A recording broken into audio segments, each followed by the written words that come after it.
Ici, les médias. Radio. Et je dis qu'il y a des gens qui ne mériteraient pas de parler à la radio. Télévision. C'était la toute première chaîne télévision lancée par le plus grand groupe des médias détenus par des Noirs. On veut lutter contre les tarifs publicitaires au rabais qui leur sont imposés par les annonceurs et les régies publicitaires. Fallait en parler. L'objectif, c'est de construire le premier robot humanoïde africain, super intelligent. Les métiers de la communication étant divers et variés, à vous de tracer votre chemin. Radio, presse écrite, publicité, télévision, cinéma, affichage, hommes et femmes des médias. Hommes et femmes des médias. Ici les médias. Ici les médias. Le magazine des médias africains. Mesdames, Messieurs, sur l'ensemble du continent, recevez nos sincères salutations. Le moment est arrivé de nous consacrer uniquement aux médias. Ici les médias, voici les sommaires. Gabon, le MINCOM présente les grandes lignes du nouveau code de la communication. Le ministre gabonais en charge de la communication, Alain-Claude Bilibinze, a tenu ce mi-octobre une conférence de presse au cours de laquelle il a présenté les grandes lignes du nouveau code de la communication. Cameroun, Orion, le tout premier jeu 100% made in Cameroun, est en voie d'adaptation au cinéma à Hollywood. Orion, l'héritage des Coriodan, le tout premier jeu vidéo 100% made in Cameroun, produit par la start-up Kiro Games, pourrait bientôt être adapté au cinéma. Philomène Ducy nous donnera plus d'informations. Bonjour Philomène. Bonjour Aimé Désiré. Il fallait en parler. Et il fallait parler du docteur Eddie Agbo, ce biotechnologiste du Nigeria, qui a mis sur pied un dispositif permettant d'effectuer le dépistage du paludisme avec un simple bâtonnet et de l'urine. Afrique du Sud, la chaîne publique sud-africaine licencie un commentateur sportif accusé de propos racistes. Le commentateur sportif Peter Van Denberg ne fait plus partie des effectifs de la SABC, le groupe audiovisuel public en Afrique du Sud. Considéré comme un vétéran de la presse, il a été licencié à la suite des accusations de propos racistes tenues envers un collègue. Et merci, dans cette édition, Karine Mambou nous donnera plus d'informations. Bonjour Karine. Bonjour tout le monde, c'est un plaisir renouvelé d'être toujours scotché ici les médias. Et nous sommes bien là, la grosse team, pour vous servir ce qu'il y a de mieux pour ici les médias. Panafrique, 689 millions de dollars, c'est le montant estimé de la perte financière résultant du blocage d'Internet dans 7 pays africains. Selon le Centre pour les innovations de la Brookings Institution, basé aux États-Unis, les blocages d'Internet et des applications de voix sur IP enregistrés de juillet 2015 à juin 2016 dans 7 pays d'Afrique ont représenté une perte financière considérable. Les métiers de la communication. Qu'est-ce qu'un machiniste? En quoi consiste le métier de machiniste dans les métiers de la communication? Vous aurez les explications de Cédric Tachago. Bonjour Cédric. Aimé Désiré, bonjour et bonjour à tous les auditeurs. Bonjour, merci. Bonjour Aimé Désiré, toujours un plaisir de vous retrouver. C'est un plaisir partagé. Passionné des médias. C'est ici les médias. Ici les médias. Le magazine des médias africains. Gabon, le MINCOM présente les grandes lignes du nouveau code de la communication. Le ministre gabonais de la communication, Alain-Claude Bilibinze, a tenu ce mi-octobre une conférence de presse au cours de laquelle il a présenté les grandes lignes du nouveau code de la communication adopté par le gouvernement gabonais. Merci Boumba. Ici, les médias. Selon l'agence Ecofin, ce code a été adopté récemment par le gouvernement et pour Alain-Claude Bilibinze, je cite, « Ce texte est important parce qu'il encadre ce que nous faisons et précise en quoi les entités que nous avons créées et qui existent aujourd'hui et celles qui seront à créer demain assurent les missions de service public. » Fin de citation. Il a indiqué que le nouveau code prévoit la refonte du système de délivrance de la carte de presse et des métiers du cinéma. Par ailleurs, de nouveaux impératifs ont été assignés à la direction des médias d'information qui peut proscrire un certain nombre de profils d'assurer la direction, la gestion de médias ou d'entreprises de communication, qu'ils soient publics ou privés. Le code de la communication précise ces incompatibilités et liste les fonctions ne pouvant être cumulées. Face à la baisse du budget du ministère de tutelle, Alain-Claude Bilibinze a enfin évoqué l'introduction d'une redevance audiovisuelle et cinématographique dans le nouveau code, laquelle pourra être inscrite dans la prochaine loi de finances. Ici, les médias. Alors merci. Juste après vous, merci. Ismaël est en ligne. Ismaël, bonjour. Bonjour mes désirés, bonjour à tous auditeurs d'ici les médias. Alors c'est une joie pour moi de vous retrouver encore pour cette seconde édition. Le ministre gabonais en charge de la communication a indiqué que le nouveau code prévoit la refonte du système de délivrance des cartes de presse. Cette fameuse carte de presse, on le sait, crée énormément de polémiques dans le milieu médiatique sur le continent. Comment peut-on expliquer que les gouvernants veuillent avoir absolument la mainmise sur la délivrance de cette carte de presse ? Pourquoi le gouvernement cherche donc à avoir la même mise ? Eh bien, c'est pour choisir lui-même ses journalistes. Oui. C'est pour choisir lui-même ses journalistes, alors que c'est pas normal. Lorsqu'on sait également que selon la loi, il faut pouvoir exercer 5 ans dans une boîte de communication, n'avoir que pour principale ressource ce qui sort donc de cette boîte, vos revenus issus donc de cette boîte de communication pour prétendre être détenteur de la carte de presse. Alors généralement, c'est pas le cas parce que les personnes tapis dans l'ombre qui ne font aucune activité concernant la communication être détenteur de la carte de presse. D'ailleurs, le métier de journaliste aujourd'hui est devenu, chacun s'approprie donc ce métier de journaliste, chacun veut devenir journaliste, chacun se dit journaliste, mais peu sont ceux qui pratiquent. Quand vous vous retrouvez généralement sur le terrain, vous verrez des personnes qui viennent donc émarger et nulle part vous ne verrez donc la production de leurs articles. Donc en fait, cela pose un véritable problème. Donc le comportement donc du gouvernement gabonais, c'est juste un moyen pour pouvoir choisir ou encore élire lui-même ses propres journalistes. Quand ça les arrange, vous êtes journaliste. Oui. Quand ça les arrange pas, vous n'êtes pas journaliste. Merci Ismaël. C'était Ismaël Karim. Il est à Paris, c'est notre correspondant. Cameroun, Orion, le tout premier jeu 100% made in Cameroun, est en voie d'adaptation au cinéma à Hollywood. Orion, l'héritage des Coriodan, le tout premier jeu vidéo 100% made in Cameroun, produit par la start-up Skiro Games, pourrait bientôt être adapté au cinéma. Philomène Jussi. Ici, les médias. À en croire ce journal américain, la compagnie Good Fear Film, dirigée par Chris Bender et Jack Weiner, a acquis des droits sur le jeu vidéo en vue de son adaptation au cinéma. Mon équipe et moi sommes très heureux de voir notre jeu devenir un film à Hollywood. C'est une chose dont nous avons rêvé depuis le début, a déclaré dans un communiqué Olivier Madiba, le fondateur de Skiro Games. Nous sommes aussi bien inspirés par Madiba que par le monde qu'il a créé, a commenté pour sa part Chris Bender. Projet vieux de 10 ans, mais finalement bouclé le 14 avril 2016, date de sa sortie officielle. Orion, l'héritage des Coriodan, est inspiré de la culture et de la cosmogonie africaine. C'est l'histoire d'un prince, victime d'un coup d'État perpétré par son beau-frère, le jour même de son couronnement et de son mariage. Le couple royal est alors contraint de s'exiler et décide de parcourir le monde en quête de soutien pour retrouver le trône. Les financements pour la réalisation de ce jeu vidéo ont été obtenus par crowdfunding, cette opération à travers laquelle les souscripteurs étaient invités à acheter des parts de la société pour financer son premier jeu vidéo, a été clôturée en début d'année 2015 par une enveloppe de 120 millions de francs CFA. Selon les statistiques compilées par l'équipe de Skiro Games, 74% des souscriptions à cette opération de levée de fonds via Internet ont été le fait de ressortissants camerounais. Ici, les médias. Oui, merci. Après cet article de Philomène Dussi, on s'est posé une seule question, celle de savoir que peut apporter une telle opportunité pour les startups en Afrique. Cette question, nous l'avons posée bien évidemment à Cédric Tachago au Cameroun. Alors Cédric, dis-nous un peu, quel impact cela peut avoir sur les jeunes start-upers africains ? De prime abord, mon cher Aimé Désiré, il est impérieux de signaler que l'industrie du jeu vidéo en Afrique est encore à un stade embryonnaire. C'est un secteur qui ne connaît pas de véritable exploit au regard des projets qui sont encore naissants, oui, et aussi au regard des difficultés de plusieurs ordres comme la faiblesse en équipement high-tech, le faible revenu des populations ou encore le taux de pénétration d'Internet qui a de la peine à grimper.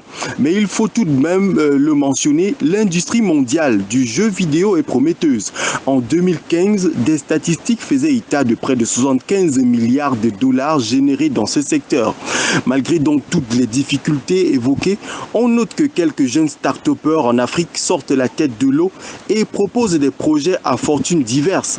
Kiro Games est donc un exemple de réussite parce que pour arriver à ce stade actuel, l'équipe d'Olivier Madiba a dû travailler d'arrache-pied.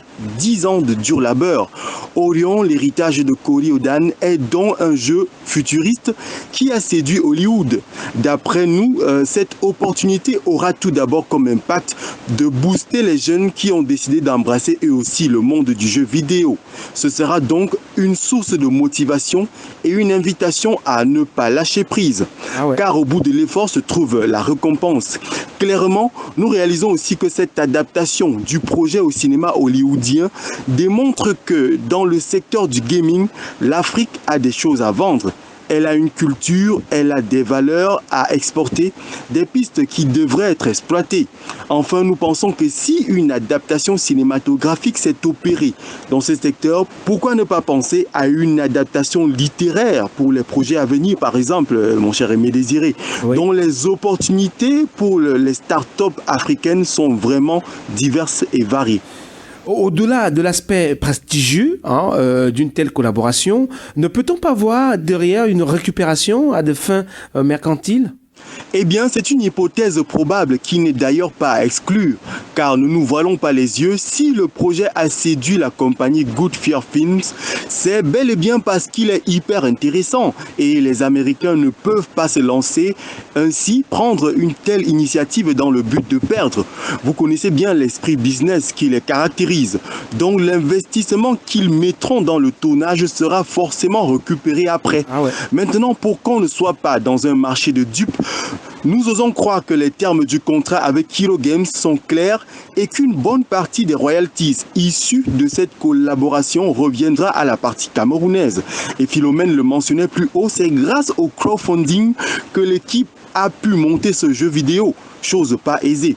C'est bien beau d'entendre ça et là, c'est le Cameroun qui gagne. C'est certainement le cas en matière de visibilité, mais il est temps que financièrement aussi ce soit le cas pour que ces jeunes développeurs, ces jeunes start-upers vivent du fruit de leur labeur. Il fallait en parler. Il fallait en parler. Il fallait parler du docteur Eddie Agbou, ce biotechnologiste du Nigeria, qui a mis sur pied un dispositif permettant d'effectuer le dépistage du paludisme avec un simple bâtonnet et de l'urine. Roland Diakou. Bonjour Aimé Désiré, bonjour aux auditeurs, ceux qui nous écoutent au Gabon et à l'extérieur du Gabon. Alors aujourd'hui, donc c'est qu'il fallait en parler dans votre émission ici, les médias, l'émission qui donne de la possibilité à pouvoir connaître qui émerge, qui innove et qui crée quoi sur le continent ou encore hors du continent. Il y en a tellement et cette fois, encore le cap une fois de plus, Aimé Désiré au Nigeria pour parler du dépistage du paludisme avec l'urine, une invention nigériane, une innovation fantastique. En 2015, le monde a enregistré 214 millions de cas de patients souffrant du paludisme et 438 000 décès dus à cette maladie. L'Afrique, à elle seule, enregistre 89% des cas et 91% de décès selon des chiffres publiés par l'Organisation mondiale de la santé. Juste un petit récapitulatif pour qu'on comprenne à quel point le paludisme est dangereux pour l'humanité.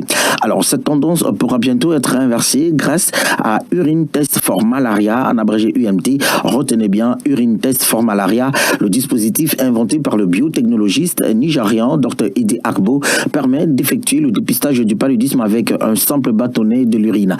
Alors, le résultat de l'analyse est connu en moins de 25 minutes. Avec cette méthode, plus besoin de se faire piquer et attendre des jours avant de connaître les résultats de son analyse. Conséquence, les malades du paludisme pourront démarrer le traitement le plus tôt que possible et éviter ainsi les risques de complications et qui entraînent l'insuffisance rénale, l'œdème pulmonaire, l'anémie aplastique, voire le décès du patient. Alors, grosse innovation, comme je l'ai dit tantôt tout à l'heure, et me désirer que ça puisse être vraiment mis à l'échelle industrielle pour satisfaire le maximum de personnes, pour éviter le maximum de cas de décès, tout simplement parce qu'on n'est pas dépisté très rapidement quand on atteint de la malaria. Donc, du coup, cette innovation, ce test de dépistage est vraiment important. Il va falloir, comme on le dit toujours, on ne cesse de le décrier dans cette émission, que les forces vives de la nation se saisissent de cette invention, donnent la possibilité à son Nigérian de pouvoir industrialiser sa création et de pouvoir mettre cette création à la disposition du peuple nigérian. Merci Roland. C'était Roland Diakou à Libreville, notre correspondant. Afrique du Sud, la chaîne publique sud-africaine licencie un commentateur sportif accusé de propos racistes. Le commentateur sportif Peter Van den Berg ne fait plus partie des effectifs de la SABC, le groupe audiovisuel public en Afrique du Sud. Considéré comme un vétéran de la presse, il a été licencié à la suite des accusations de propos racistes tenues envers un collègue. Plus de précisions avec Karine Mambou. Ici, les médias. L'affaire remonte au 7 mai dernier à l'occasion d'un match de rugby à Duban. Peter Van den Berg explique qu'il a repris son contrôleur technique parce qu'il est arrivé en retard, saoul, arrogant et faisait justement mal son travail. Plus tard, le contrôleur dit avoir été victime de propos racistes tenus par le commentateur sportif. Malgré les nombreuses séances de discussion, aucun arrangement n'a pu être trouvé avec la SABC. Peter Van den Berg, recruté comme pigiste à la SABC, a donc vu son contrat résilié. À la suite de la résiliation de son contrat, le syndicat Solidarité a soumis la SABC condamnée sans preuve sur la seule base d'accusation. Le syndicat accuse aussi le groupe audiovisuel public d'être peu soucieux du sort de ses employés pigistes. Aimé Désiré, on se souvient notamment de Vuyo Voko, l'un des seuls pigistes qui n'a pas été repris parmi les 8 journalistes licenciés en août dernier pour avoir critiqué la politique éditoriale de la SABC. Le syndicat Solidarité annonce tout de même une plainte au tribunal contre le groupe audiovisuel public pour le cas Peter Van den Berg. Karine Mambou, je signe, depuis Johannesburg pour Ici les médias. Ici les médias. Merci Karine, c'était Karine Mambou à Johannesburg. Ici les médias. Le magazine des médias africains. Panafrique, 689 millions de dollars, c'est le montant estimé de la perte financière résultant du blocage d'Internet dans 7 pays africains. Selon le Centre pour les innovations de la Brookings Institution, basé aux États-Unis, les blocages d'Internet et des applications de voix sur IP enregistrés de juillet 2015 à juin 2016 dans 7 pays d'Afrique ont représenté une perte financière considérable. Philomène Dussi. Ici, les médias. Au Maroc, où Skype et Viber ont été bloqués depuis janvier 2016, l'impact financier sur le produit intérieur brut national a été évalué à plus de 320 millions de dollars. En République du Congo, c'est à plus de 72 millions de dollars qu'a été estimé l'impact de l'interruption de service du 20 au 24 octobre 2015 pour contrer la mobilisation de l'opposition contre le référendum constitutionnel devant permettre au chef de l'État de briguer un mandat supplémentaire. En Algérie, l'interruption des services de voix sur IP et de Facebook pour empêcher de nouvelles fuites d'épreuves au baccalauréat a été estimée à plus de 20 millions de dollars. Quant à l'Éthiopie, le coût du blocage de l'Internet dans la région Oromia depuis novembre 2015 pour éviter les appels à manifestation de la population locale contre les expropriations s'est élevé à plus de 8 millions de dollars. Au Tchad, le blocage et la restriction de l'accès à Internet survenus avant et après l'élection présidentielle du 10 avril 2016 ont causé une perte de près de 3 millions de dollars à l'économie nationale. Chez les Ougandais, le blocage des médias sociaux pendant les élections générales du 18 février 2016 a été évalué à plus de 2 millions. En Libye, des actes de même nature ont entraîné une perte financière de 414 000 dollars à l'État. D'après le Centre pour l'innovation technologique, l'argent perdu par les États africains du fait d'une entrave de l'accès à Internet représente une partie de revenus qu'ils auraient pu obtenir de la taxe sur le revenu annuel imposée aux entreprises télécoms. Ces opérateurs télécoms auraient en effet fait des recettes plus importantes grâce à la consommation accrue des données par les abonnés ainsi qu'aux médias sociaux. Il faut souligner que le blocage de l'Internet a aussi influencé l'activité d'entreprises comme les banques. Ici, les médias. Merci Philomène. C'était Philomène Dussi, notre correspondante à Douala. Alors, nous avons Olivier en ligne. Olivier, dis-nous un peu. Olivier, bonjour. Bonjour Aimé Désiré et bonjour à tous les auditeurs de Ici les médias. Olivier, pour celles ou ceux des auditeurs qui ne comprennent pas toujours comment fonctionne l'économie numérique, comment chiffre-t-on ces pertes pour l'État et pour le citoyen lambda ? Pour la gouverne de nos auditeurs, notons que l'économie numérique est l'ensemble des activités économiques et sociales liées et activées par des plateformes telles que les réseaux Internet, de mobile et de capteurs, y compris le e-commerce ou le commerce électronique. Cela dit, on comprend aisément que c'est un vaste secteur pourvoyeur d'emplois directs et indirects. Même si dans les pays africains ici cités, tous les domaines de l'économie numérique ne sont pas encore explorés et développés, il n'en demeure pas moins que les chiffres parlent d'eux-mêmes. Des centaines de milliards de francs CFA collectés à titre d'impôts et taxes par les États africains et des dizaines de milliers d'emplois créés. Oui. En pleine expansion, l'économie numérique touche plusieurs domaines d'activité. En dehors des contenus numériques dont l'existence est liée uniquement à l'émergence du numérique, à savoir le matériel et les composantes, les logiciels et services informatiques, nous avons aussi des secteurs utilisateurs des TIC, des secteurs qui ne connaissent ni gain ni croissance de productivité sans le numérique. Parmi celles-ci, on retrouve le e-commerce, le commerce en ligne, les musiques, les services en ligne et les télécommunications telles que WhatsApp, Skype, Facebook, Twitter et autres. Oui. Mais de plus en plus, nous observons d'autres domaines d'activité qui s'arriment au numérique, à savoir l'automobile, le transport, la santé, l'agriculture, la banque, le tourisme, la distribution et j'en passe. L'économie numérique est aujourd'hui un vecteur de croissance indéniable, de productivité et de compétitivité des entreprises et des pays. Ah ouais. Son caractère transversal impacte à ce jour presque tous les secteurs de l'économie. Elle est également à l'origine de nouveaux secteurs innovants et en a rendu d'autres dépendants de celle-ci. Toutes ces activités représentent pour les États une manne financière très importante en termes de taxes et impôts collectés, chiffrés à des centaines de millions de dollars pour les États africains, sans compter les milliers d'emplois générés. Voilà. En revanche, à ce jour, sans économie numérique, les États enregistrent un important manque à gagner en matière fiscale et les taux de chômage explosent. Alors Olivier, quels sont les enjeux des coupures d'Internet pour les gouvernements en Afrique? Et est-ce que c'est toujours la meilleure solution? Il faut avouer que comme toute activité, Internet a ses effets pervers. Et la réelle difficulté reste le contrôle et la surveillance qu'on peut y exercer. Car rien ne résume mieux la liberté et la mondialisation qu'Internet. Une information qui sort du cadre intranet pour se retrouver sur Internet est à la portée de tout internaute, quelle que soit sa position géographique.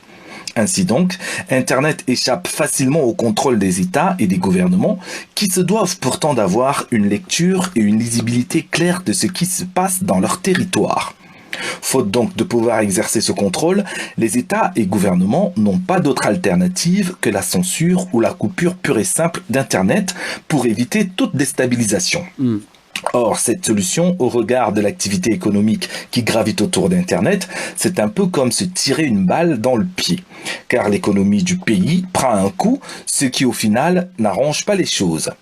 Difficile donc de dire que la coupure d'Internet est la meilleure solution pour un État, mais il n'en demeure pas moins que sa coupure provisoire évite la déstabilisation politique d'un État attaqué par ce canal. D'accord. Merci Olivier. C'était Olivier Nkahu, notre correspondant à Strasbourg. C'est en France. Les métiers de la communication.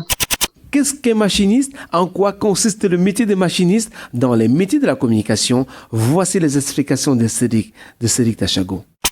Le machiniste est la personne en charge de l'installation et de la mise en œuvre de tous les moyens techniques nécessaires au matériel de prise de vue et des éclairages. Historiquement issu du monde du théâtre où il actionnait la machinerie des décors, le machiniste travaillant dans le cinéma se consacre à l'installation et au déplacement des appareils de prise de vue et de leurs supports, ainsi qu'aux constructions pour le matériel d'éclairage, de décoration ou autre. Dès la préparation d'un tournage, le responsable de l'équipe de machinistes, appelé chef machiniste, est informé du travail à faire et surtout de certaines demandes spécifiques nécessitant des savoir-faire et des qualifications particulières. Sur la base de ces informations et du plan de travail, il constitue en accord avec la production une équipe de machinistes et donne les différentes directives arrive. Après cette étape, le machiniste prépare l'installation, positionne et fixe les caméras, équilibre l'ensemble, règle la bonne hauteur à la demande du cadreur ou du directeur de la photo. À chaque changement de l'axe de prise de vue, il va se charger du déplacement. Un point très important est le respect de la sécurité des installations sur le plateau de tournage, tant pour les machinistes eux-mêmes que pour toute personne présente sur ce lieu. Le machiniste est également chargé de la conception et de l'assemblage des rails permettant le déplacement de la caméra installée sur un engin support, à l'instar des chariots ou des travelling. En fonction des difficultés, l'installation du matériel se réalise parfois la veille du jour du tournage pour un travail précis et efficace. Et pour certaines prises de vue particulières, les machinistes installent des bras de déport de grande envergure comme des grues. Le chef machiniste emporte toujours sur les lieux du tournage son matériel et ses outils personnels appelés bijoutes.